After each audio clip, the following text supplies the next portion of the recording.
પણ પરમાત્માના વિરહમાં એ બધી જ ગોપીઓ છે આકુળ વ્યાકુળ થઈ ગઈ. ભગવાનને મળવાની તીવ્ર ઈચ્છા છે અને તે જ સમયે ભગવાને પોતાની વાંસળીના સૂર છેડ્યા અને વાંસળીનો શબ્દ ગોપીએ સાંભળ્યો એટલે ગોપીને થયું કે ભગવાન વાંસળી વગાડી અને મને એની સમીપે બોલાવી રહ્યા છે. વાંસળીના સૂર સાંભળતાની સાથે જ એ ગોપીએ પોતાનું કામ પડતું મૂકી દીધું અને ચહુઓર શોધવા લાગી કે કઈ દિશામાંથી વાંસળીના સૂર સંભળાય છે. જે દિશામાંથી વાંસળીના સૂર સંભળાતા હતા એ દિશામાં ગોપીએ દોટ મૂકી છે. કૃષ્ણ કૃષ્ણ કૃષ્ણ, ભગવાન મને બોલાવે છે. મનોમન ખૂબ જ આનંદિત થઈ અને ગોપીએ વૃંદાવન તરફ, ભગવાન બાલકૃષ્ણ તરફ, જે દિશામાંથી વાંસળીના સૂર સંભળાતા હતા એ દિશામાં દોટ મૂકી. લિંપન્ત્યઃ પ્રમુજન્ત્યોન્યા અંજન્ત્યઃ કાશ્ચ લોચને. સુખદેવજી પરીક્ષિત રાજાને કહે,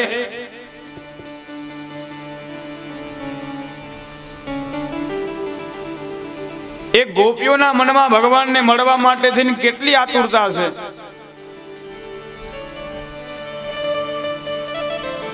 પોતાનું ગમે એટલું અગત્યનું કામ કેમ ન હોય, પણ ભગવાનની વાંસળીનો સૂર સાંભળતાની સાથે જ ગોપીએ પોતાનું એ અગત્યનું કામ છોડી દીધું અને તુરત જ ભગવાનને મળવા માટે એ દિશામાં દોડી પડી છે. એક ગોપી તો ઘરે લીંપણનું કામ કરતી હતી.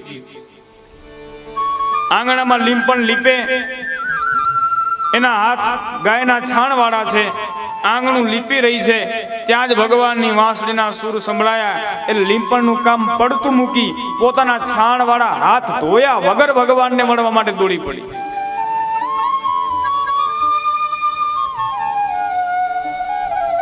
એક ગોપી શણગાર સજી રહી હતી.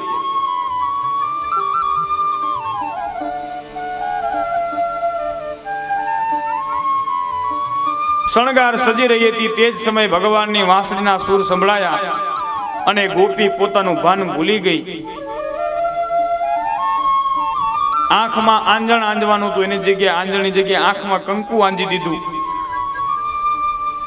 અને આંજણનો ચાંદલો કરી ભગવાનને મળવા માટે વૃંદાવન તરફ એ ગોપીએ દોટ મૂકી છે.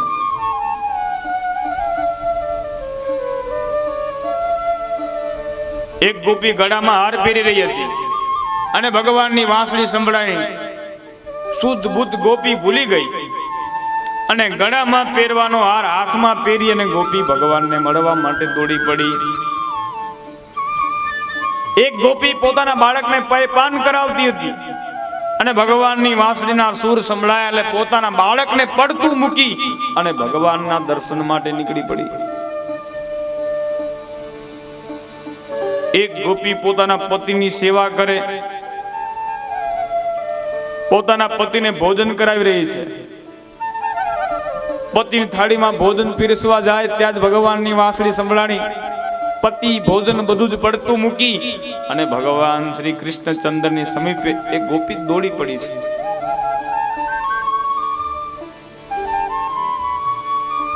એક ગોપીએ ચૂલા ઉપર દૂધ મૂક્યું છે, દૂધ ગરમ થઈ ગયું અને દૂધને ચૂલા ઉપરથી ઉતારવાનું જ હતું. એ ગોપી ચૂલા ઉપર દૂધને ઉપાડવા માટેથી દૂધને ઉતારવા માટેથી હાથ લંબાવે, એ તપેલું ઉપાડવા જાય ત્યાં જ ભગવાનની વાંસળીના સૂર સંભળાયા. એ દૂધ ચૂલાને બધું પડતું મૂકી અને ભગવાનના દર્શન માટે વૃંદાવન તરફ એ ગોપી દોડી પડી છે.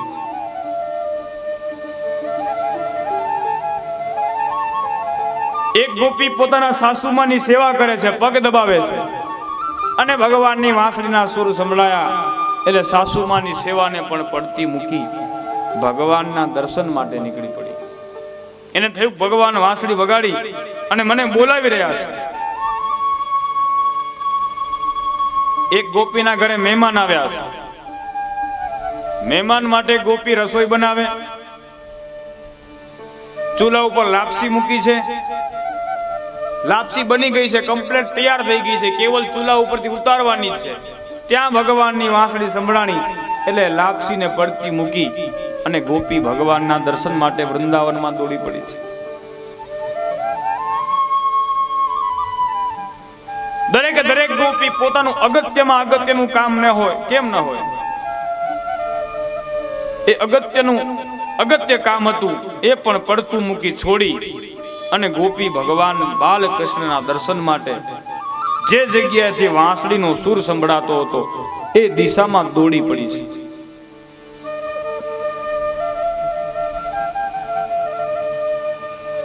પરમાત્માને મળવા માટે આ પ્રકારની જિજ્ઞાસા જોઈએ.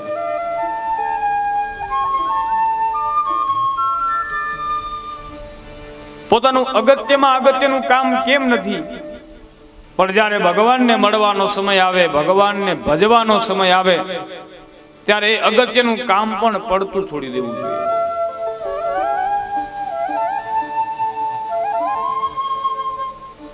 સંતો અને શાસ્ત્રો કહે મનુષ્ય પોતાના 100 કામ છોડી અને સ્નાન કરી લેવું જોઈએ. 100 કામ છોડી અને સ્નાન કરવું જોઈએ. 1000 કામ છોડી અને ભોજન કરી લેવું જોઈએ, જમી લેવું જોઈએ. 1000 કામ છે પડતા મૂકો, બધા કામકાજ ભોજન માટે છે. 1000 કામ છોડી જમી લેવું જોઈએ. માણસે 1 લાખ કામ છોડી અને દાન કરવું જોઈએ. 1 લાખ કામ છોડી અને દાન કરવું જોઈએ, સત્કર્મ કરવું જોઈએ. પણ મનુષ્ય પોતાના કરોડો કામ છોડી અને ભગવાનનું ભજન કરવું જોઈએ. મહારાજ કોટી ત્યક્ત્વામ હરિમ ભજે, શાસ્ત્રો કહે કરોડો કામ છોડી અને ભગવાનનું ભજન કરો, ભગવાનની ભક્તિ કરો. આ ગોપીઓએ પણ પોતાનું સર્વસ્વ કામ છોડી ભગવાનના દર્શન માટે એ વૃંદાવન તરફ દોડી પડી છે. મધ્યરાત્રિનો સમય છે, ભગવાન વૃંદાવનમાં બેઠા બેઠા વાંસળી વગાડે. બધી જ ગોપીઓ દોડતી ભગવાન પાસે આવી અને ભગવાનની સામે એ ગોપીઓ 2 હાથ જોડી અને ઊભી રહી ગઈ છે.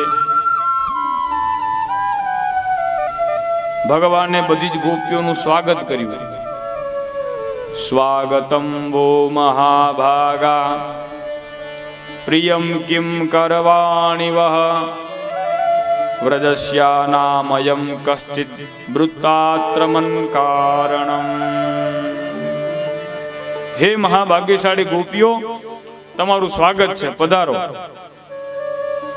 ભગવાને ગોપીઓનું સ્વાગત કર્યું એટલે ગોપીઓ બધી બહુ રાજી થઈ ગઈ.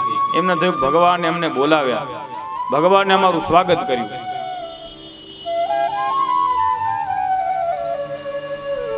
ભગવાને પ્રથમ ગોપીઓનું સ્વાગત કર્યું, પછી તરત જ ભગવાને પૂછા કરી, અત્યારે તમે બધી અહીં કને શા માટે આવ્યા?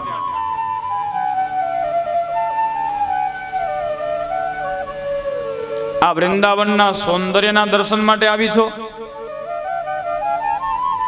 યમુના નદીમાં સ્નાન માટે આવી છો? તમે જો વૃંદાવનના દર્શન કરી લીધા હોય તો હવે પાછું તમારે તમારા ઘરે જવું જોઈએ. જ્યાં ભગવાને બધી જ ગોપીઓને કહ્યું કે હવે પાછું તમારે તમારા ઘરે જવું જોઈએ, ત્યાં જ બધી ગોપીઓ રડવા લાગી.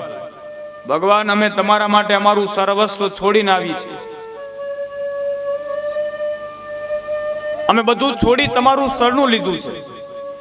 અને હવે ભગવાન તમે કહો છો કઈથી પાછી ચાલી જાઓ, પેલા તો તમે જ વાંસળી વગાડીને અમને બોલાવી, અમે બધાય આવ્યા, અને હવે તમે કહો છો કે તમે પાછા ચાલ્યા જાઓ. ભગવાન આ કેટલા અંશે યોગ્ય છે?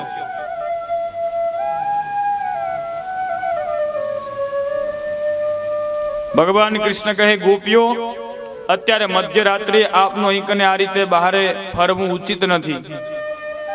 આપે આપના ઘરે જવું જોઈએ. તમારા ઘરે તમારા પતિદેવ તમારી રાહ જોતા હશે, તમારા પરિવારજનો બધા તમારી રાહ જોતા હશે. પછી ગોપીઓએ ભગવાનને એક વાર્તા કરી. ભગવાન, એક ગામમાં એક દંપતી રહે. પતિ પત્ની બે વચ્ચે અપાર પ્રેમ. એમાં પતિને એક વખત પરદેશ જવાનું થયું, ઘણા બધા દિવસો માટે. એ પત્નીથી પોતાના પતિનો વિરહ સહન થયો નહીં. એ પત્ની પોતાના પતિને ખૂબ સ્નેહ કરતી હતી. એ પત્નીએ પોતાના પતિને કહ્યું, તમારા દર્શન વગર, તમને જોયા વગર હું નહીં જીવી શકું. તમે જો પરદેશ ચાલ્યા જશો તો હું તમારા વગર મૃત્યુ પામીશ. એટલે પછી પેલા પતિએ પોતાના જેવી જ એક મૂર્તિ બનાવડાવી, અને મૂર્તિ એની પત્નીને આપતા કહ્યું કે હું જ્યાં સુધી પરદેશ છું ત્યાં સુધી તમે દરરોજ આ મૂર્તિના દર્શન કરજો. મારા દર્શન વગર, મને જોયા વગર તમે નહીં જીવી શકો, હું હાજર નહીં હોઉં, એટલે તમારે આ મારું જે પૂતળું છે, મારી જે મૂર્તિ છે, એના દર્શન કરવા. બોલે, ઠીક છે, આ મૂર્તિના દર્શન કરી અને મારા મનને હું મનાવી લઈશ. પછી એ પતિ પરદેશ જતો રહ્યો. આ બાજુ એની પત્ની દરરોજ એ મૂર્તિના દર્શન કરે, મૂર્તિની પૂજા કરે, જમાડે મૂર્તિને, અને મૂર્તિને જ, એ પૂતળાને જ પોતાનો સાચો પતિ માની અને પત્ની એ પૂતળા સાથે, મૂર્તિ સાથે રહેવા લાગી. એકાદ વર્ષ જેટલો સમય વીત્યો. પરદેશ ગયેલો પતિ પાછો ઘરે પરત ફર્યો. દરવાજાની બહાર ઉભો છે, દરવાજો ખખડાવે છે.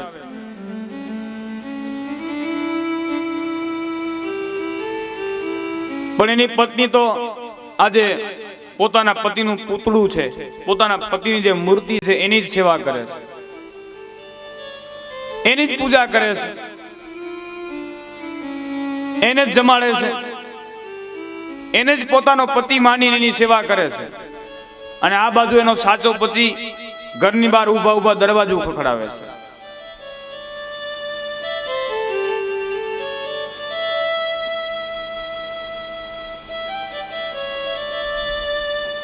એ ગોપીઓએ ભગવાનને પૂછા કરી, ભગવાન હવે તમે જ કહો, પેલી સ્ત્રીએ શું કરવું જોઈએ?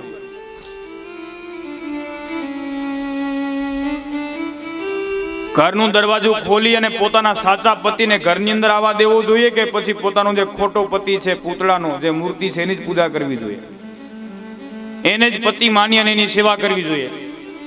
એટલે ભગવાનને કહ્યું કે હવે એનો જે સાચો પતિ પાછો ઘરે આવી ગયો છે, એને ઘરમાં આવવા દેવો જોઈએ અને એની પૂજા કરવી જોઈએ, એની સેવા કરવી જોઈએ.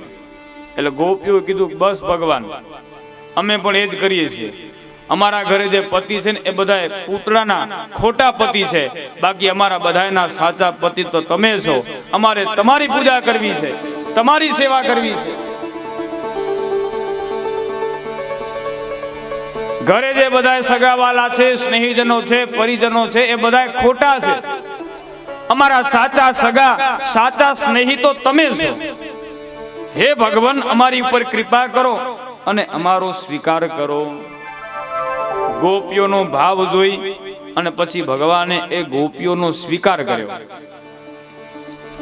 અને પછી એ ગોપીઓની સાથે ભગવાને રાસ લીલાનો આરંભ કર્યો છે. એ ગોપીઓની સાથે ભગવાન રાસ રમે છે. આ રાસ લીલા એ બંધ બારણે નથી થઈ.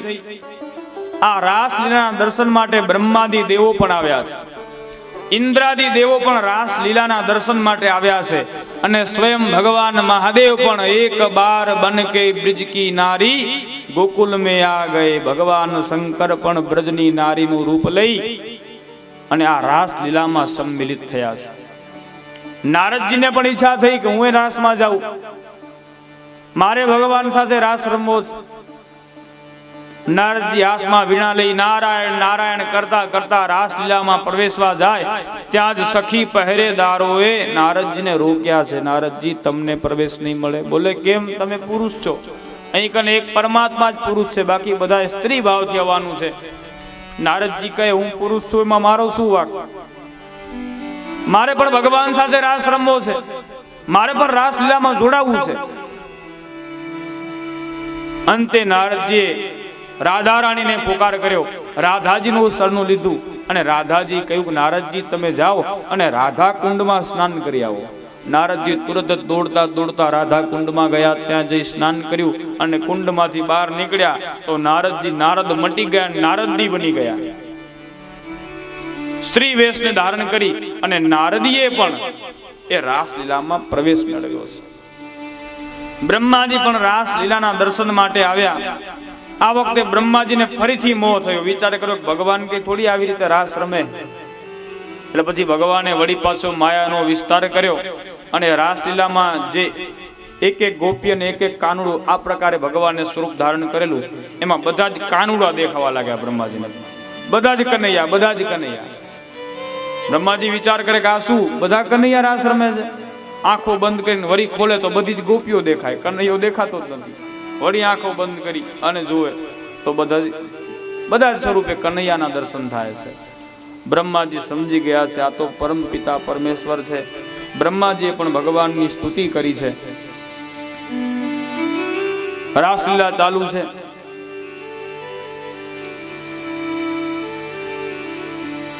રાસ રમતા રમતા બધી જ ગોપીઓ થાકી, એટલે પછી ભગવાન બધી જ ગોપીઓની સેવા કરવા લાગ્યા છે પોતાના સ્વરૂપોનો વિસ્તાર કરીને. કોઈ ગોપીના ભગવાન પગ દબાવે, કોઈ ગોપીનો પસીનો લૂછી આપે, કોઈ ગોપીને ભગવાન પોતાના ઉપવસ્ત્રથી હવા નાખે. આ રીતે ભગવાન બધી જ ગોપીઓની સેવા કરે છે. અને ભગવાનની આ પ્રકારની સેવા જોઈ અને ગોપીઓના મનમાં અહંકાર આવ્યો, અભિમાન આવ્યો કે જોયું ભગવાન પણ અમારી સેવા કરે છે. અને જ્યાં અભિમાન હોય, અહંકાર હોય, ત્યાં ભગવાન રહેતા નથી. અને ગોપીઓની મધ્યમાંથી ભગવાન અદૃશ્ય થઈ ગયા. ભગવાન ચાલ્યા ગયા એટલે ગોપીઓ બધી જ ભગવાનના વિરહમાં રડવા લાગી, ભગવાનને શોધવા લાગી કે ભગવાન તમે અમને છોડીને ક્યાં ચાલ્યા ગયા? એ પરમાત્મા અમે તમારા વગર નહીં રહી શકીએ. પ્રભુ પાછા પધારો, પ્રભુ પાછા પધારો. ઝાડને પૂછા કરે, ઝાડના પાંદડાઓને પૂછા કરે. વનમાં કોઈ હરણ આદિ પશુ દેખાય તો એમને પણ પૂછા કરે કે તમે ભગવાનને ક્યાં જોયા? વનમાં ક્યાંક અમને એકલા છોડીને ભગવાન ભાગી ગયા. ભગવાન ક્યાં ચાલ્યા ગયા? કોઈ અમને ભગવાન બતાવો. અંતે બધી જ ગોપીઓએ ધરતી માતાને પૂછા કરી છે કે તમે ભગવાનને ક્યાં જોયા? તો ધરતી માતાએ ઉત્તર આપ્યો. કેવી રીતે ઉત્તર આપ્યો? તો ધરતી ઉપર એમણે ભગવાનના પગલા જોયા. બે વ્યક્તિઓના પગલા દેખાયા, એક ભગવાનના અને બીજા રાધાજીના. રાધાજીને સાથે લઈ અને ભગવાન રાસલીલામાંથી અદૃશ્ય થયા. જે દિશામાં એ પગલા જતા હતા એ દિશામાં બધી ગોપીઓ જાય છે. તો આગળ એમણે રાધાજીને પણ રડતા દીઠા. આગળ જતા રાધાજીના મનમાં પણ સૂક્ષ્મ અહંકાર અભિમાન આવેલું, એટલે ભગવાન રાધાજીને છોડીને પણ ત્યાંથી અદૃશ્ય થઈ ગયેલા. બધી જ ગોપીઓ અને રાધાજીનું મિલન થયું. અને પછી બધી જ ગોપીઓ નક્કી કર્યું કે હવે આપણે બધા યમુના કિનારે જઈ અને ત્યાં કને જઈ અને ભગવાનને બોલાવીએ. ભગવાન અવશ્ય આપણી પ્રાર્થના સાંભળશે. પછી બધી જ ગોપીઓ યમુના કિનારે આવે છે અને બધી જ ગોપીઓ સાથે મળી ભગવાનને પોકાર કરે છે, ભગવાનને બોલાવે છે કે હે ભગવાન આપ પધારો. શ્રીમદ ભાગવતમાં દસમ સ્કંદ એ ભાગવતનો પ્રાણ છે અને દસમ સ્કંદનો પ્રાણ એટલે આ રાસલીલાની કથા છે. અને રાસલીલાનો પ્રાણ એટલે ગોપીઓએ ભગવાનના વિરહમાં જે ગીત ગાયું છે ગોપી ગીત, એ ગોપી ગીત આ રાસ પંચાધ્યાયનો પ્રાણ છે. બધી જ ગોપીઓ સાથે મળી ભગવાનને બોલાવે છે, ભગવાન પધારો, અમે આપના વગર નહીં રહી શકીએ. गोप्यः ऊचुः जयति तेऽधिकम् जन्मना व्रज श्रयत इंदिरा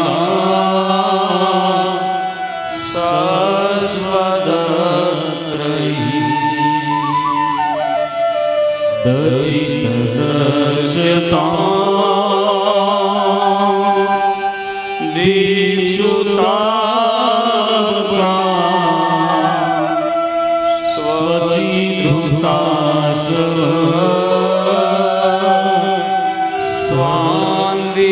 स्वान्विचिन्वते सरदास ये साधुजात सरसिलोदर श्रीमुसान्द्रसा सुरनादते शुल्कदासिका वरदलिन्दतो नेहिमद जयति तेऽधिकम् जन्मना श्रयत इंदिरा सस्वदत्रयी दचितदर्शता दीक्षुता स्वचिद्रुता स्वान्विचिन्वते।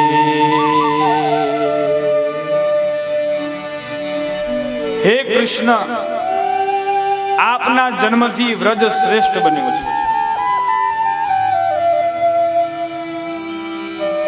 आप अमारी मध्यमा पधार्या एथी जे लक्ष्मीजीए कायમને માટે અહીં કને વાસ કર્યો છે। हे भगवान, आपना લીધે જ આપના માટે જ પ્રાણ ટકાવનારી ગોપીઓ આપને શોધે છે। પ્રભુ પ્રગટ થાઓ, પ્રભુ પ્રગટ થાઓ। जयति तेऽधिकम् जन्मना व्रज श्रयत इंदिरा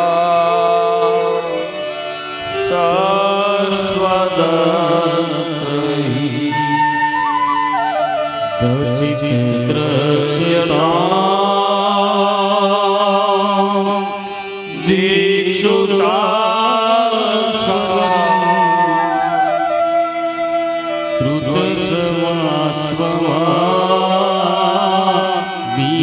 बीचिवंगते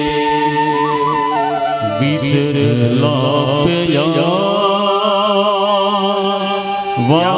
वालराक्षसा वर्षमारुता वेदनानला वृषभया ध्वजा विश्वतोया द्रशते वयं रक्षिता द्रशते वयं रक्षिता तव कथामृतं तप्तजीवनं कविभिरीडितं कल्मषापहम् श्रवणमङ्गलं श्रीमदाततं भुवि गृह्णन्ति ते भूरिदा जना। બધી જ ગોપીઓએ સાથે મળી ભગવાનને પોકાર કર્યો. પ્રાર્થનાથી રીઝે એ પરમાત્મા અને ભગવાન એ ગોપીઓની પ્રાર્થનાથી ગોપી ગીત દ્વારા એ ગોપીઓની મધ્યમાંથી જ પ્રગટ થયા છે. બોલે ગોપીપતિ ભગવાન કી. ભગવાનના દર્શન થતાની સાથે જ એ ગોપીઓના પ્રાણમાં પ્રાણ આવ્યો અને પછી પુનઃ ભગવાને એ બધી જ ગોપીઓ સાથે રાસલીલાનું આરંભન કર્યું છે. રાસલીલાની કથા આવે એટલે વ્રજવાણી યાદ આવે આપણને. આ તો ભગવાનના સમયની રાસલીલા પ્રાચી 500-600 વર્ષ પહેલા સ્વયં ભગવાન પરમાત્મા શ્રી હરિ કૃષ્ણચંદ્રજીએ એક ઢોલીનું સ્વરૂપ લઈ અને 150 થી પણ અધિક ગોપીઓ સાથે રાસલીલા રમેલી. આજે પણ તમે વ્રજવાણીમાં જાઓ ને તો આપણને એ ચેતનાની અનુભૂતિ થાય. ત્યાં જે આપણી આહિરાણીઓ સતી થઈ ગઈ ભગવાન માટે, ભગવાનના વિરહમાં દેહ ત્યાગી દીધો.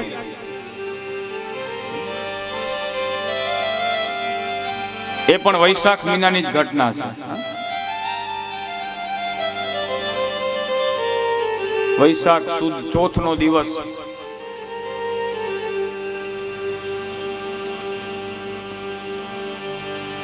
ત્યાંની આહિરાણીઓ હશે, ગોપીઓ હશે. ગોપી એટલે ગો એટલે ઇન્દ્રિયો, પી એટલે એનું પાન કરે છે. જે ગોપી, જે સ્ત્રી પોતાની પ્રત્યેક ઇન્દ્રિયો દ્વારા ભગવાનનું જ પાન કરે છે, આંખો વડે ભગવાનને જુએ છે, કાન વડે ભગવાનને સાંભળે છે, એ પ્રત્યેક જીવ ગોપી છે મારા. એના હાથ ભગવાન માટે સેવારત બન્યા છે, ચરણ ભગવાન માટે નૃત્ય કરે.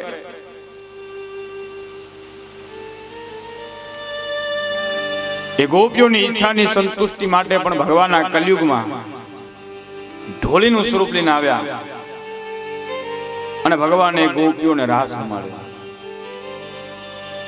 એવું કહે છે કે તે સમયે કોઈ ધર્મ વિરોધી તત્વો હશે, તેમણે જઈ ત્યાં કને એ ઢોલીનું મસ્તક છેદી નાખ્યું. મસ્તક છેદાઈ ગયું, તે છતાંય એ ધડ ઢોલ વગાડતું રહ્યું છે. અને ઘણા શ્રદ્ધાળુ તો એમ કે આજની તારીખમાં ત્યાં કને જે ઢોલીનો પાળીઓ છે, એ પાળિયા પાસે કોઈ કાન માંડે ને તો એ પાળિયામાંથી પણ ઢોલ ત્રબકવાનો અવાજ આવે છે. આજે પણ એ પાળીઓ ઢોલ વગાડે છે મહારાજ. અને આજે પણ એ 27 આહિરાણીઓ છે, ગોપીઓ છે, એ ભગવાનની સાથે રાસ રમે છે. જીવ અને શિવનો અહીં કને પ્રાદુર્ભાવ થાય છે. એ અદ્ભુત રાસલીલાના દર્શન કરાવ્યા છે. વ્રજની ભૂમિ સુહાવણી અને વ્રજવાણી પવિત્રતા, હે સાધુ સતીઓને ગજ કરું પ્રણામ. ઢોલ વાગે વ્રજવાણી રે ઢોલિયાણા, ઢોલ વાગે વ્રજવાણી, ઢોલ વાગે વ્રજવાણી રે ઢોલિયાણા, ઢોલ વાગે વ્રજવાણી. આપણે સૌ બેઠા બેઠા એ રાસલીલામાં પ્રવેશ કરીએ અને બેઠા બેઠા તાળીના તાલ દ્વારા આપણે સૌ રાસ રમીએ. શ્રી રાધે.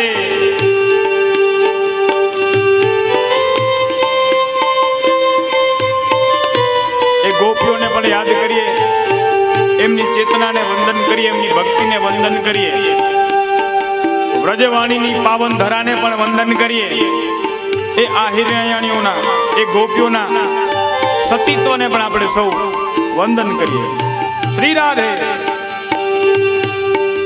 ગરવો નાથયનો ગુંજન ગગનમાં, ગરવો નાથ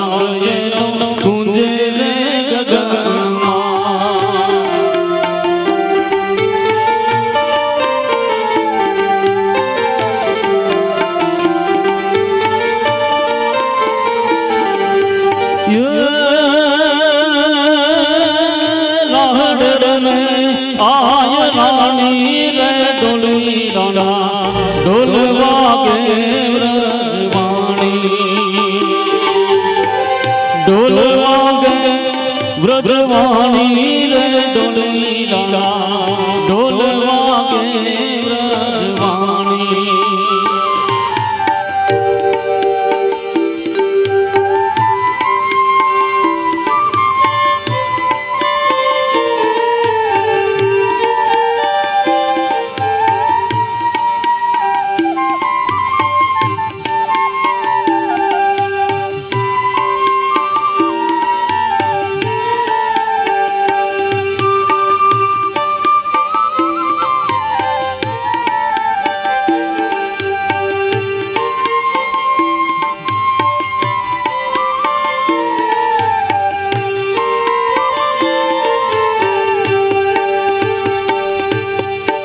सोले शणगार सजीनी गली साहेबियों सोले शणगार सजीनी गली साहेबियों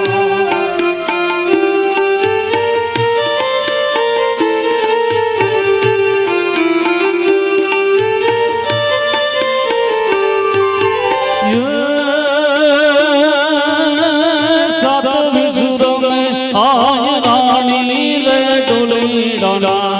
ढोल वागे व्रजवाणी ढोल वागे व्रजवाणी रे डोली राना ढोल वागे व्रजवाणी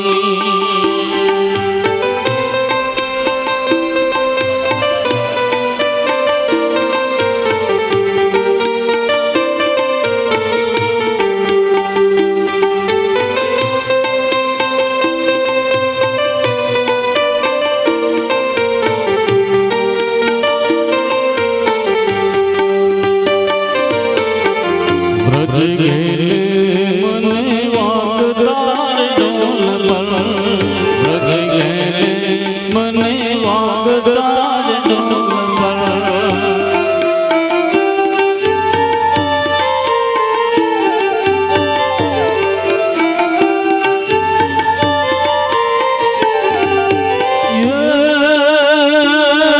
पाड़िया भई पुजाणी रे डोली राना ढोल वागे व्रजवाणी ढोल वागे व्रजवाणी रे डोली राना ढोल वागे व्रजवाणी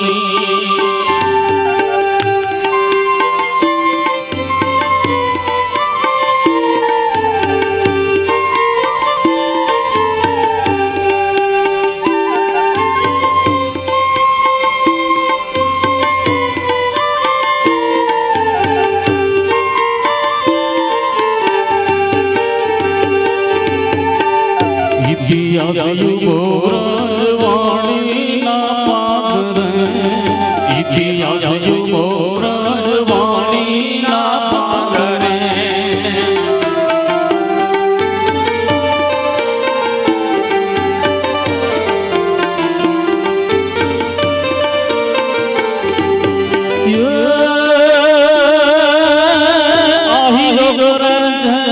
उजानी रे डोली राना ढोल वागे व्रजवाणी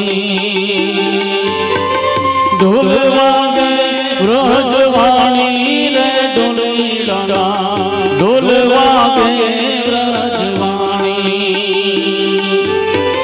राधे गोविंद राधे गोविंद राधे गोविंद भजो राधे गोविंद नाथ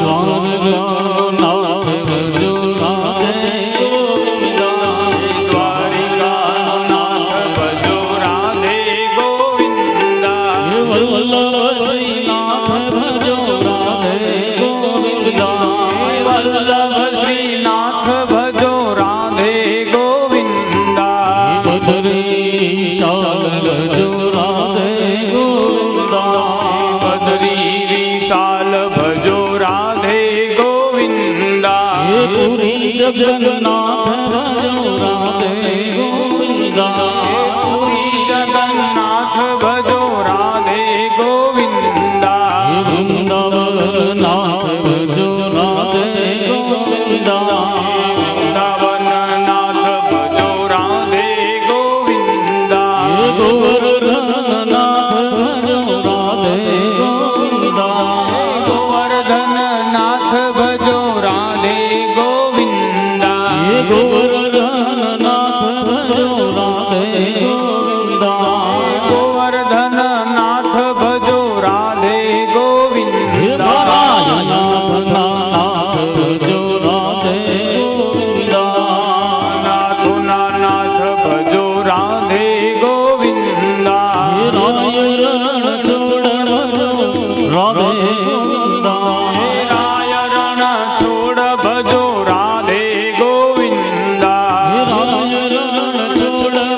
ભગવાન કી ભગવાને આ પ્રમાણે એ બધી જ વજરાંગનાઓને રાસલીલામાં આનંદ પ્રદાન કર્યો. વ્રજોક સહસ્વાન સ્વાંદારાન સ્વપાર્શ્વસ્થાન મન્યમાયા કૃષ્ણાય ન અસૂયન.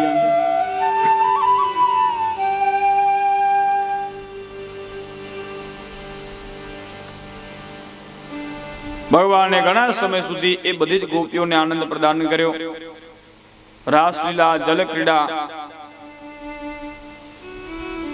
આ લીલા સંપન્ન કરી અને પછી ભગવાને બધી જ ગોપીઓને વિદાય આપી. બધી જ ગોપીઓને પૂર્ણતઃ સંતોષ ભગવાને પ્રદાન કર્યો. સુખદેવજી પરીક્ષિત રાજાને રાસલીલાની કથા સંભળાવતા કહે છે કે જે ધીર મનુષ્ય ભગવાન શ્રી કૃષ્ણ પરમાત્માની આ રાસલીલાની કથાને શ્રદ્ધાપૂર્વક સાંભળે તો તેવા જીવને ભગવાન પ્રત્યે ભક્તિની પ્રાપ્તિ થાય.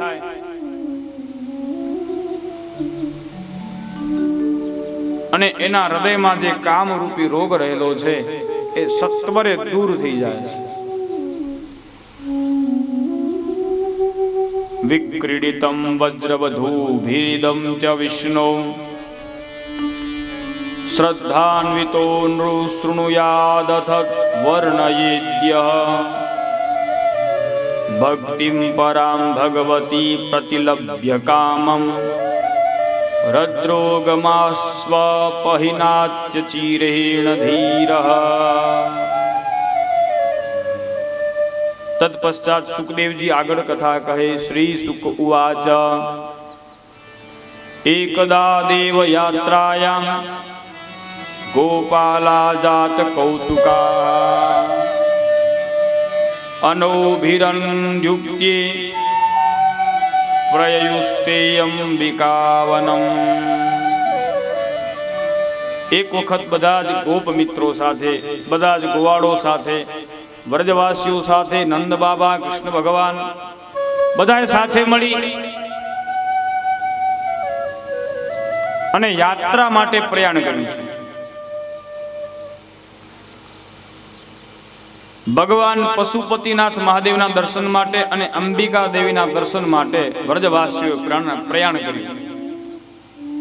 ત્યાં વચ્ચે એક જગ્યાએ અંબિકા વનમાં આ બધાએ પોરો ખાવા માટે રોકાણા. રાત્રિનો સમય છે, નંદ બાબા સૂતા છે. તે સમય એક અજગર આવ્યો અને એ અજગર નંદ બાબાને ગળવા લાગ્યો. બધા જ વ્રજવાસીઓ જાગી ગયા, બધા ગભરાયા. ભગવાન કૃષ્ણને બોલાવવા લાગ્યા, કૃષ્ણ બચાવો બચાવો.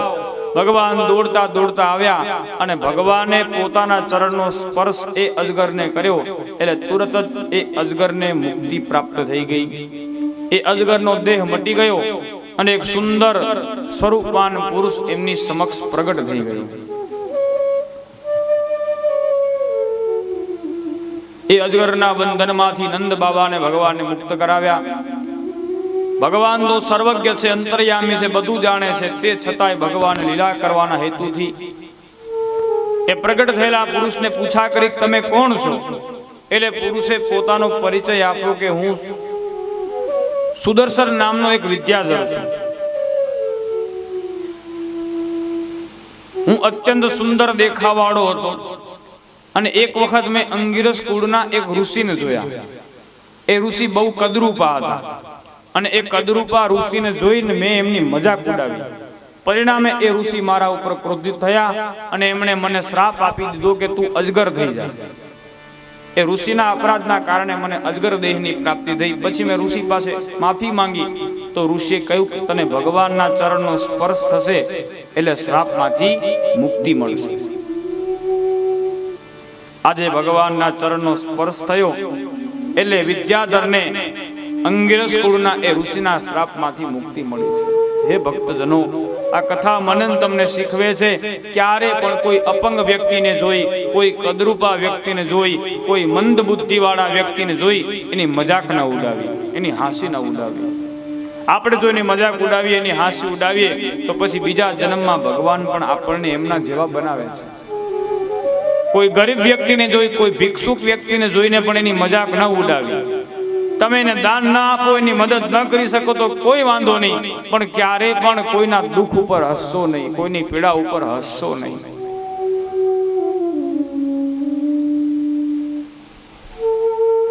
નહીતર પછી આપણે પણ એમના જેવા થવું પડે છે.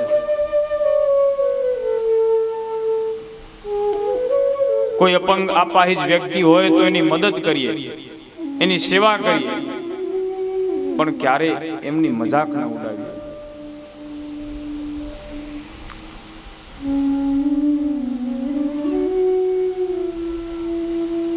તત્પશ્ચાત એક વખત ભગવાન બધા જ ગોપ મિત્રો અને ગોપીઓ સાથે વૃંદાવનમાં લીલા વિહાર કરતા હતા. તે સમયે શંખચૂડ નામનો એક યક્ષ આવ્યો છે. એ બધા જ વ્રજવાસીઓને હેરાન પરેશાન કરવા લાગ્યો. એટલે ભગવાને એ શંખચૂડ દૈત્યનો પણ વધ કર્યો. અરિષ્ટાસુર નામનો એક રાક્ષસ બળદનું રૂપ લઈ વ્રજમાં આવ્યો. બધા વ્રજવાસીઓને ત્રાસ આપવા લાગ્યો. ભગવાને એનો પણ ઉદ્ધાર કર્યો. અને હવે ભગવાન વિચાર કરે કે આ બધા રાક્ષસોનું મૂળ, જ્યાંથી બધા રાક્ષસો વ્રજમાં ત્રાસ આપવા માટે આવે છે, એ રાક્ષસોનું મૂળ જે કંસ છે, એ કંસનો હવે વારો છે. હવે કંસનો સમય આવી ગયો છે.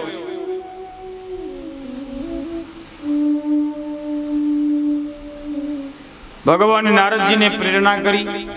નારદજી મથુરામાં આવ્યા. કંસ પાસે આવીને બધી વાત કરી કે કંસ, વસુદેવે તને છેતર્યો છે. બોલે કેમ? દેવિકે ને વસુદેવનું 8મું સંતાન વ્રજમાં છે. નંદરાયજીને ત્યાં જે કૃષ્ણ લીલા કરે છે, એ કૃષ્ણ નંદ બાબાનો પુત્ર નહીં, પણ વસુદેવનો પુત્ર છે. નંદ બાબાને ત્યાં કન્યા જન્મેલી અને વસુદેવને ત્યાં પુત્રનો જન્મ થયેલો. મધ્યરાત્રિએ તમને કોઈને ખબર પડે નહીં એ રીતે વસુદેવજીએ પોતાના પુત્રની અદલા બદલી કરેલી છે. નંદને ત્યાં રહેલો કૃષ્ણ જ દેવકીનું 8મું સંતાન છે અને એ જ તારો કાળ છે. તારે તારા રક્ષણ માટે જે જે ઉપાયો કરવા હોય એ કરી લે. આટલું કહી નારદજી ત્યાંથી વિદાય થયા. કંસ બહુ ક્રોધિત થયો. એને થયું કે વસુદેવે મારી સાથે કપટ કર્યું. વસુદેવ અને દેવકી બંનેને કેદખાનામાં પૂરી દીધા, કારાગારમાં બંધ કરી દીધા. પછી કંસે પોતાની સભા બોલાવી અને વિચાર કર્યો કે કૃષ્ણને મારવો કઈ રીતે. કેટલા બધા દૈત્યોને આપણે વ્રજમાં મોકલ્યા અને આ બધા જ દૈત્યોને કૃષ્ણએ મારી નાખ્યા. હવે મને લાગે છે કે આપણે વ્રજમાં રહેલા કૃષ્ણને મારી શકશું નહીં, એટલે કૃષ્ણને મથુરા બોલાવવો પડે. કૃષ્ણ મથુરામાં આવે તો મથુરામાં કંઈક ને કંઈક છળ કપટ કરી અને આપણે એને મારી નાખશું.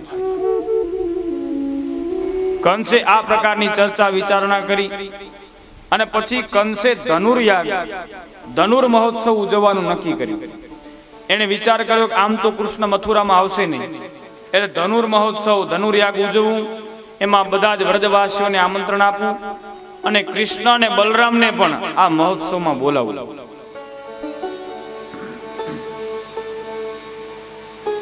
અન્ય પણ રાજા રજવાડા જે કંસના મિત્રો સ્નેહીજનો હતા એ બધાને પણ કંસે આમંત્રણ આપ્યું. વ્રજમાં આમંત્રણ આપવા માટે થઈ કંસે અક્રૂરજીને તૈયાર કર્યા છે.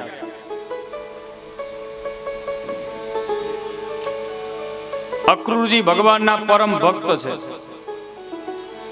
એટલે કંસે વિચાર કર્યો કોઈ દૈત્ય કે રાક્ષસને મોકલીશ તો વ્રજવાસીઓ વિશ્વાસ કરીને અહીં કને આવશે નહીં, કૃષ્ણ પણ મથુરામાં આવશે નહીં, એટલે કોઈ સારા વ્યક્તિને મોકલો. એટલે કંસે અક્રૂરજીને કહ્યું છે કે તમે વ્રજમાં જાઓ, બધા જ વ્રજવાસીઓને આપણા મહોત્સવમાં સંમિલિત થવા માટે થઈને આમંત્રણ આપો અને કૃષ્ણ અને બલરામને તમે તમારા રથમાં બેસાડીને જ લઈ આવજો. કંસે વિચાર કર્યો કે વળી બીજા બધા વ્રજવાસીઓ આળસી જાય ને કદાચ આ પ્રસંગમાં આવે નહીં તો એ બધા ભલે પાછળથી આવતા, પણ કૃષ્ણ અને બલરામને તમારે તૈયાર કરીને તમારી સાથે જ લઈ આવવા. આવી આજ્ઞા કંસની આજ્ઞા માથે ચડાવી અને પછી અક્રૂરજીએ વ્રજ તરફ પ્રયાણ કર્યું છે. અક્રૂરજી ભગવાનના પરમ ભક્ત છે. આજ ભગવાનના એમને દર્શન થશે, ભગવાનની સાથે એમનું મિલન થશે, આવો વિચાર કરી અને અક્રૂરજી અત્યંત પુલકિત થઈ ઉઠ્યા છે, ખૂબ રાજી થયા છે. મનમાં વિચાર કરે, આજે મારી ભક્તિ પાકી, મને વ્રજમાં પ્રવેશ મળ્યો છે. એમના એમ કોઈ જીવને વ્રજમાં પ્રવેશ નથી મળતો. એ જીવ ખૂબ ભાગ્યશાળી છે જે વૃંદાવનની યાત્રા કરીને આવ્યો છે. ભગવાન એમના એમ કોઈ જીવને પોતાના તીર્થધામમાં નથી બોલાવતા. જેને ભગવાન બોલાવે ને એ જ તીર્થયાત્રા કરી શકે, એ જ ભગવાનના મંદિરમાં જઈ શકે અને એ જ જીવ ભગવાનની કથા સાંભળી શકે. બાકી ભગવાનની ઈચ્છા ન હોય તો કથા પણ સંભળાતી નથી. આ ભગવાનની કૃપાથી, ભગવાનની ઈચ્છાથી આપણે બધા કથા મંડપમાં બેઠા છે. ભાગ્ય હોય તો ભાગવત સાંભળવા મળે. જાડે ટડે મન મળગળ નિર્મળ થાય દેહ. ભાગ્ય હોય તો ભાગવત સાંભળીએ શ્રવણે. ભાગ્ય વગર જીવને ભગવાનની કથા સાંભળવા મળતી નથી. મારા આપણું પુણ્ય છે એટલે આપણે કથા મંડપમાં બેઠા છે. એ તો સાહિત્યકારો એક બહુ સુંદર દ્રષ્ટાંત આપે ને. એક વખત એક ગામમાં કથા બેઠી એટલે એક બાપાએ નક્કી કર્યું કે આજે તો 7 દિવસ આ કથા સાંભળવી છે મારે. કથા જરાય છોડવી નથી. 7 દિવસ પહેલા દિવસથી કરી અને છેલ્લા દિવસ સુધી આખી કથા સાંભળવી છે અને ભગવાનનું સ્મરણ કરવું છે, ભગવાનની ભક્તિ કરવી છે. કથાની શરૂઆત થઈ. પ્રથમ તો પોથી યાત્રા હોય. એ બાપાએ પોથી યાત્રામાં જોડાણા. પોથી યાત્રા શરૂ થઈ. ઠાકર મંદિરેથી બધાએ પોથીને મસ્તક ઉપર ધારણ કરી કથા મંડપ તરફ રવાના થાય. હવે પોથી યાત્રા સમયે કેવો ઉમંગ ઉત્સાહ હોય આપણે બધા જાણીએ. ઢોલ નગારા વાગે છે, બધા નૃત્ય કરે છે, ફટાકડા ફૂટે છે.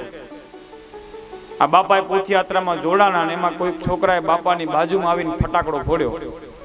ધડામ દિન ફટાકડો ફૂટ્યો, બાપાના કાનમાં ધાક પડી ગઈ. બાપાએ વિચાર કરેલો 7 દી કથા સાંભળવી છે પણ કાનમાં પડી ગઈ, ધાક કાંઈ સંભળાય નહીં. 7 દી કથામાં બેઠા તો ખરા પણ શું થયું, કથામાં શું આવ્યું કાંઈ ખબર જ ના પડી. 7 દિવસની કથા પૂર્ણ થઈ ગઈ. વળી પાછી છેલ્લે પોથી યાત્રા આવી. કથા મંડપમાંથી માથે પોથીને ચડાવી અને વળી પાછા ભગવાનના મંદિરે પોથીજીને પધરાવવા માટે જતા હતા. એ સમય પણ ઉમંગ ઉત્સાહ એવો હોય. વળી પાછા કોઈ છોકરા આવીને બાપાની બાજુમાં ફટાકડો ફોડ્યો એટલે બાપાને ત્રીજી ધાક પડી ગઈ. ધાક આજ ઉઘડી ગઈ. આ 7 દિવસ પૂરતી બાપાને ધાક પડી ગઈ. બાપાના ભાગ્યમાં કથા નહોતી એટલે કથા ન સાંભળવાની.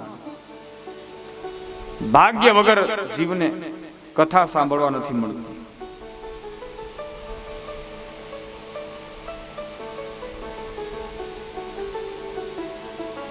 જીવનું પુણ્ય ભેગું થાય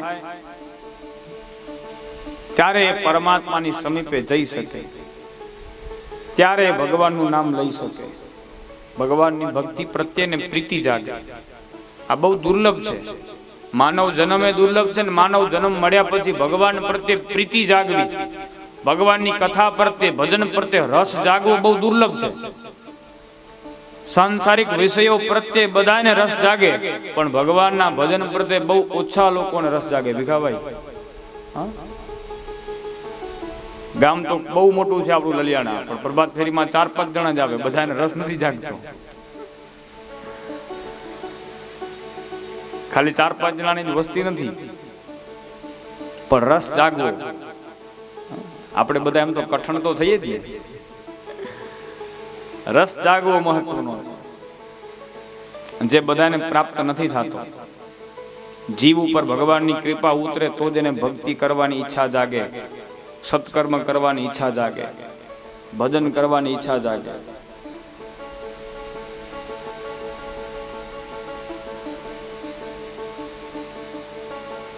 જીવની પાત્રતા સિદ્ધ થાય પછી જ એ ભગવાનના સાનિધ્યમાં જઈ શકે. આપણે બીજું કંઈ કરવાનું નથી, આપણી પાત્રતાને સિદ્ધ કરવાની છે. આપણી પાત્રતા સિદ્ધ થશે એટલે ભગવાન આપોઆપ આપણી ઉપર કૃપા વરસાવશે, આપણા ઉપર આશીર્વાદ વરસાવશે. પણ આપણે આપણી પાત્રતા સિદ્ધ કરવી નથી, આપણે કંઈ કરવું નથી અને ભગવાનની પાસેથી ઘણી બધી અપેક્ષાઓ રાખી, ભગવાનના દર્શનની અપેક્ષાઓ રાખીને બેઠા છે. આપણી પાત્રતા સિદ્ધ થાય તો અવશ્ય ભગવાન આપણો સ્વીકાર કરે. એક વખત કોઈ ગામમાં એક મહાત્માજી આવ્યા. મહાત્માજીએ સત્સંગ ચાલુ કર્યો. ઘણા બધા લોકો મહાત્માજીના સત્સંગમાં જોડાયા, મહાત્માજીના દર્શન માટે આવ્યા. એક ભાઈ પણ આવ્યા મહાત્માજી પાસે. આવીને ડાયરેક્ટ મહાત્માજીના ચરણોમાં દંડવત પ્રણામ કર્યા, મહાત્માજીને પગે લાગ્યા અને મહાત્માજીને કીધું, બાપુ મહારાજ આશીર્વાદ દ્યો. હવે આશીર્વાદ એ કોઈ માંગવાની વસ્તુ નથી.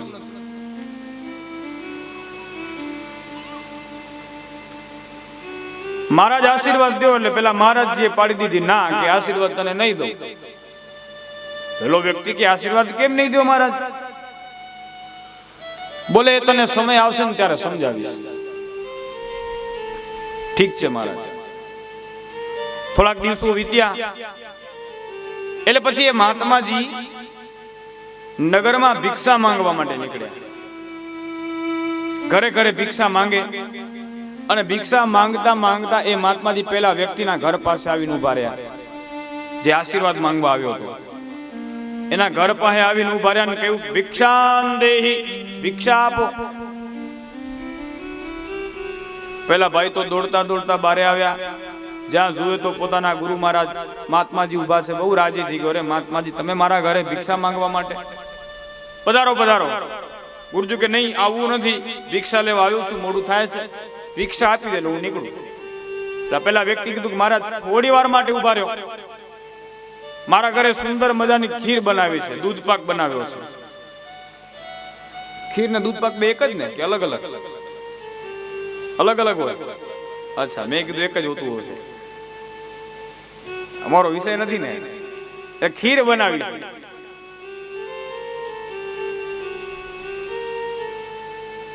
દૂધ પાકમાં શું હોય?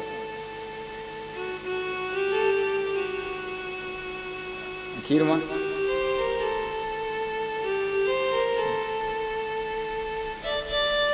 દૂધ પાકમાં ચોખા ના હોય અને ખીરમાં ચોખા હોય, બરોબર? હા.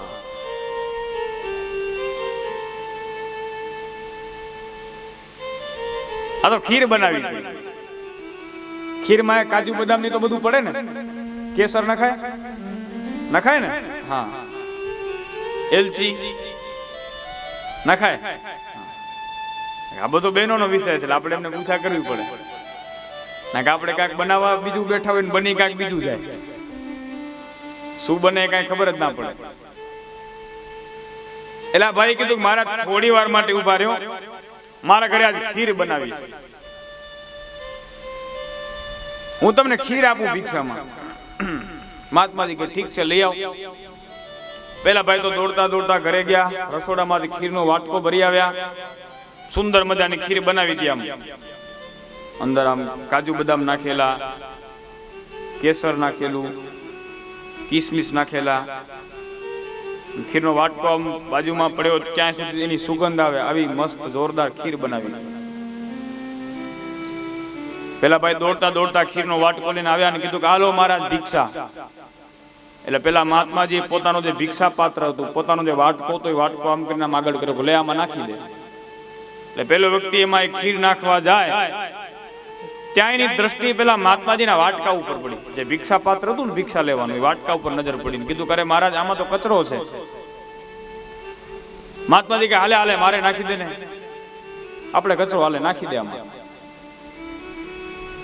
પેલો વ્યક્તિ કહેવાય મહારાજ જોવો તો ખરા, આ કેવી સુંદર મજાની ખીર બનાવી છે અને તમારા વાટકામાં કચરો છે. આવી સરસ ખીર આ કચરાવાળા વાટકામાં કેમ નાખી?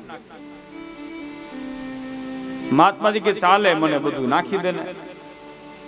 અરે મહારાજ પણ આ ખીર બગડી જશે, ખરાબ થઈ જશે, આ બધી મહેનત માં થઈ જશે, ખીર બધી ગંદી થઈ જશે. પેલા કચરો કાઢી નાખો એટલે ખીર નાખી દઉં.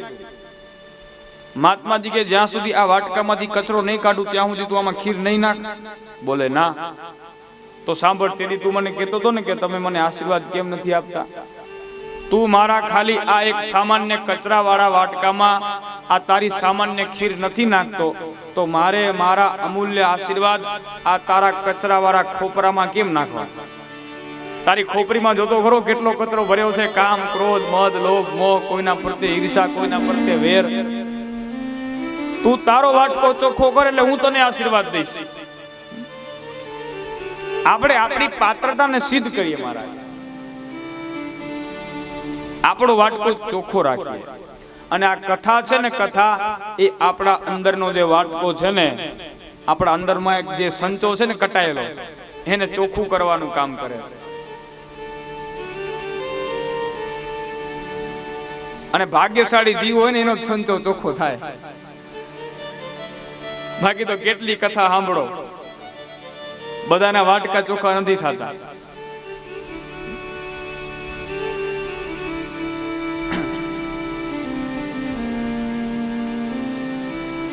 ભક્તિ રૂપી બાથુ જેની પાસે હોય, પુણ્ય રૂપી બાથુ જેની પાસે હોય, એના જ વાટકા ચોખ્ખા થતા હોય. આ કથા પાત્રતાને સિદ્ધ કરી આપે છે, વાટકાને ચોખ્ખો કરે છે મહારાજ.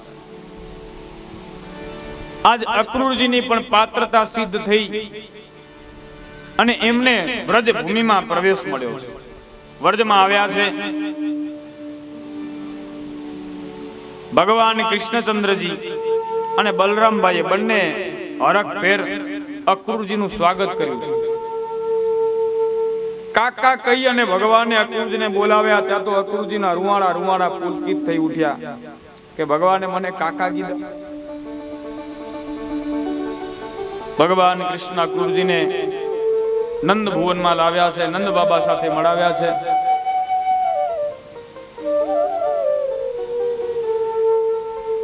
સ્નાન આદિ કરાવ્યું, ભોજન કરાવ્યું. પછી રાત્રિ બધા મેળાઓ કરવા માટે બેઠા. તે સમયે નંદ બાબાએ પૂછા કરી અત્યારે આવવાનું પ્રયોજન. અક્રૂરજીએ કહ્યું કે મથુરા નગરીમાં કંસ મહારાજ અતિ સુંદર વિશાળ યજ્ઞ કરે છે, જેમાં આપણે આમંત્રિત કરવા માટે અહીં કને આવ્યો છું. કૃષ્ણ અને બલરામને મારી સાથે લઈ જવા માટે આવ્યો છું. નંદ બાબા તો ભોળો જીવ, એમને ખ્યાલ નથી અક્રૂરજી હવે કાયમને માટે કૃષ્ણ અને બલરામને લેવા માટે આવ્યા છે. નંદ બાબા કહે છે ઠીક છે, કૃષ્ણ અને બલરામ આપની સાથે આવશે અને અમે બધા પણ પાછળથી કંસ રાજાના એ મહોત્સવમાં આવી પહોંચશું. એ જ રાત્રે માતા યશોદાને પણ સમાચાર મળ્યા છે કે કૃષ્ણ હવે મથુરા જવાના છે.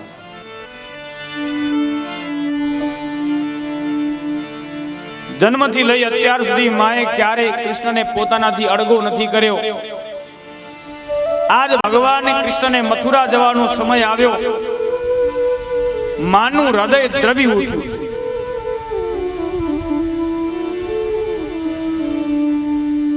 માં યશોદા રડી પડ્યા છે.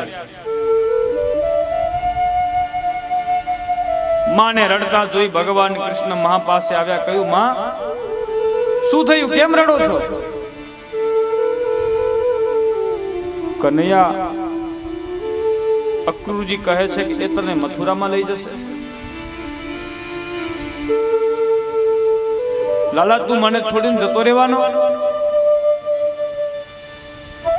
હું તને મથુરા નહીં જવા દઉં.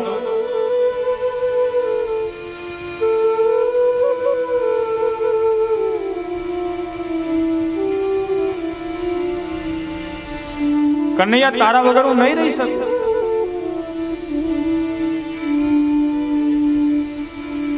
પોતાના સંતાનો પ્રત્યે માનો પ્રેમ અતિ અદ્ભુત છે.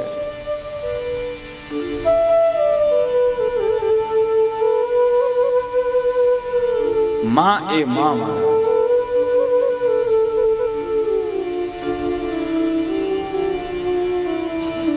પ્રત્યેક જીવને એક માં નથી, ઘણી બધી માતાઓ આપણને પ્રાપ્ત થઈ છે. એક આપણને જન્મ દેવા વાળી જનેતા એ આપણી માં છે. બીજી આપણે જેના ઉપર વસવાટ કરીએ છીએ એ ધરતી આપણી માં છે, આ ભારત દેશ એ આપણી માં છે.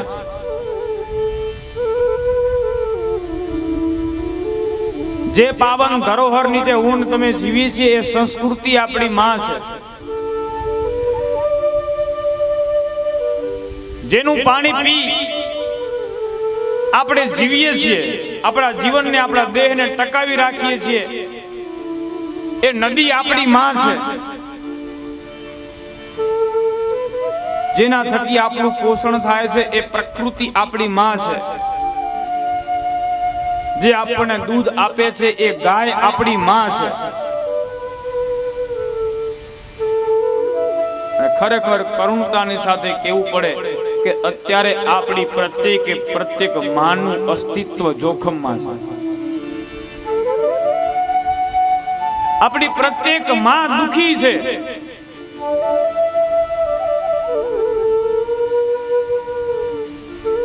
જન્મ દેવા વાળી માની પણ બાળકો સેવા કરતા નથી. આપણને જન્મ દેવા વાળી માં દર ની ઠોકરો ખાય છે.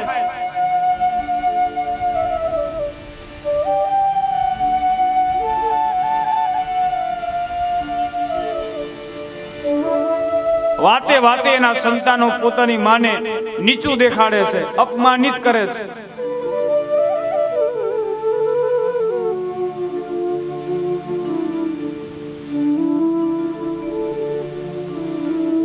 પોતાની સગી માની કોઈ પૂછા કરતું નથી અને ડુંગરા ચડી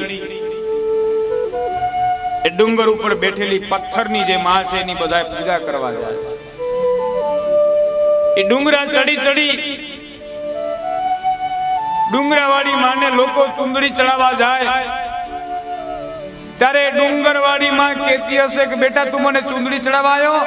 બોલે હા માં, મને ચુંદડી ચડાવવા તો ભલે આવ્યો, પણ એના પહેલા તે કોઈ દિવસ તારી ઉમરાવાળી માને સાડી લઈ દીધી?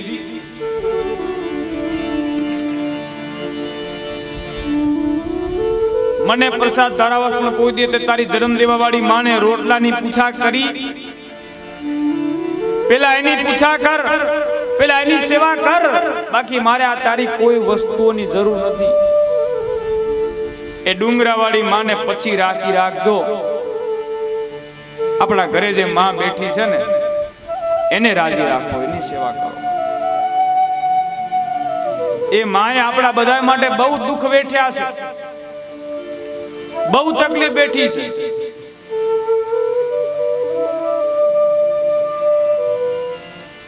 અને ઘણા કલયુગી સંતાનો પોતાની માને કહી દેતા હોય, માં તે મારા માટે શું કર્યું?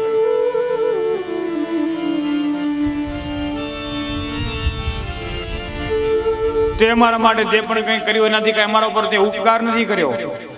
ઘણા કલયુગી સંતાનો પોતાની માને આવું કહી દેતા હોય. એક વખત એક કળિયુગી જીવે પોતાની માને કીધું કે માં તું વારે ઘડે કેસ કે મેં તારા માટે આ કર્યું, તારા માટે તે કર્યું, મારા માટે તે શું કર્યું બોલ?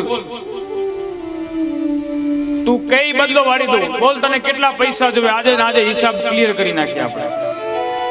આજ પછી બીજી વખત કોઈ દિવસ કહેજે નહીં કે મેં તારા માટે આ કર્યું, તારા માટે તે કર્યું. બોલ તારે કેટલા પૈસા જોવે, તારી કિંમત બોલ. પોતાની માને કેવા લાગે કળિયુગી દીકરો. માં આપણે હિસાબ ચોખ્ખો કરવો છે.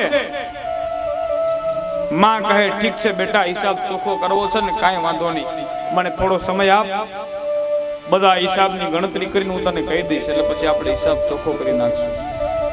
દિવસ વીત્યો, રાત પડી. એ દીકરો પોતાના બેડરૂમમાં જઈને સૂઈ ગયો. મધ્યરાત્રિએ માં જાગી. માએ એક પાણીનો ગ્લાસ ભર્યો, દીકરાના બેડરૂમમાં આવી. દીકરો સૂતો હતો ને ત્યાં પથારી ઉપર આવીને માએ એક પાણીનો ગ્લાસ રેડી દીધો, પાણીનો ગ્લાસ ત્યાં ઢોળી દીધો. દીકરો જાગી ગયો. માં ત્યાં શું કર્યું? મારી નીંદર બગાડી, આ મારી આખી પથારી તે પલાળી દીધી. અડધી રાતે તને આવું શું સૂઝ્યું?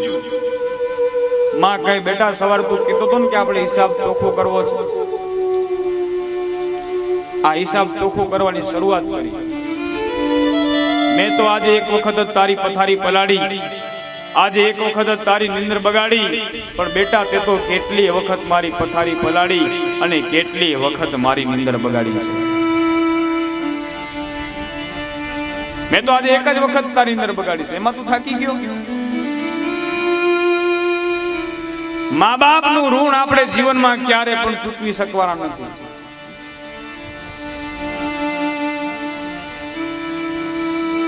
માં દુખી છે.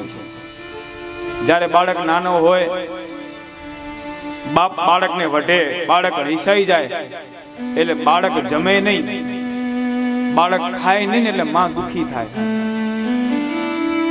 બાળક નાનો હતો અને બાળક જમતો નહોતો ને એટલે માં રડતી હતી. માં ત્યારે રોતી હતી ને અત્યારે રડે છે. ફરક એટલો છે કે ત્યારે દીકરો જમતો નહોતો એટલે માં રડતી હતી, અને આજે દીકરો માં સુખેથી રોટલા ખાવા દેતો નથી એટલે રડે છે.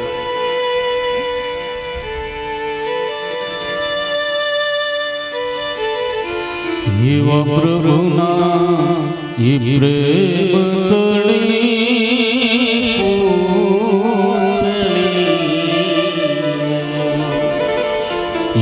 જગતની જુદેરી જાજો આજની જોડ સકી નહીં જડે એવા મીઠા મધુર મીઠા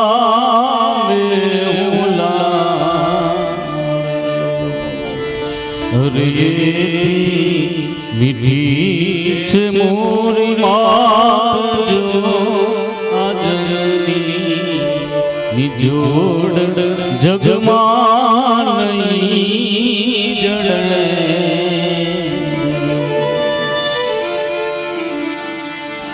માનું ખૂબ મહત્વ છે.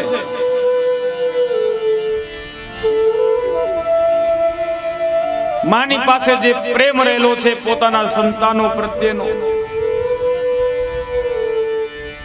એ અવિરત વહેતો જ રહે છે, વહેતો જ રહે છે. કવિએ વિચાર કર્યો કે માના પ્રેમને શેની ઉપમા આપું? નદીના નીરની. નદીના નીરે વધઘટ થાય પણ માનો પ્રેમ ક્યારે વધઘટ થતો નથી, એનાથી પણ એ અધિક છે. વરસે દેવો મલે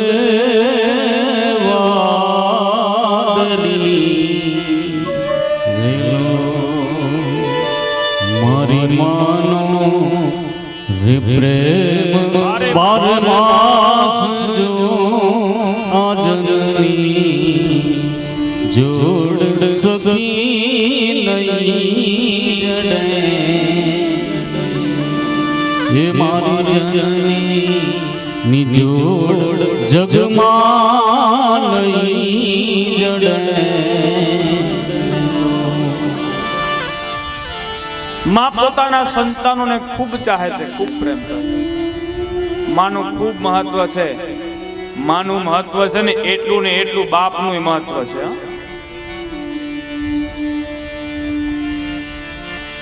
માનું મહત્વ તો આપણે બધા જાણીએ, પણ સાથે સાથે બાપના મહત્વને પણ સમજો. બાપનું મહત્વ કઈ ઓછું નથી. માં છે ને, માં એ 9 મહિના પોતાના દીકરાને પેટમાં રાખીને ફરે છે, જ્યારે બાપ આખી જિંદગીના દીકરાને પોતાના મસ્તક ઉપર મગજમાં ધારણ કરીને ફરે છે. માં જમવાનું બનાવી દે, થાળી પીરસી દે. માં એક ટંક જમવાની વ્યવસ્થા કરી દે, પણ સાહેબ મારો તમારો બાપ આપણને આખી જિંદગીના રોટલાની વ્યવસ્થા કરી દે છે. બાપ એક જ વિચાર કરતો કે મારા દીકરાના રોટલાનું થઈ જાય, મારા દીકરાઓના રોટલાનું થઈ જાય. આખી જિંદગી પોતાના સંતાનો માટે વેડફી નાખે. અને આ દુનિયાના દરેકે દરેક સંતાનોને કહું, તમે ઘરે જઈને જોજો તમારા બાપ સામું. તમારા બાપના કપડા જોજો, તમારા બાપનું ગંજી જોજો. એ ગંજી ફાટેલું હશે, ગંજીમાં કાણા હશે. શું કામ? તો તમારા નસીબમાં કાણા પડે નહીં ને એટલે બાપે પોતાના ગંજીમાં કાણા રાખ્યા છે. ભલા માણસ, એ પોતે જૂના કપડાં પહેરશે, છોકરાઓને નવા કપડાં પહેરાવશે, પોતે જૂનો મોબાઈલ વાપરશે, છોકરાઓને સારો નવો મોબાઈલ લઈ દેશે. પોતાને ક્યાંય બહાર ગામ જવું હશે ને તો છકડામાં ટીંગાતો જશે, પણ પોતાના દીકરાને નવું બાઈક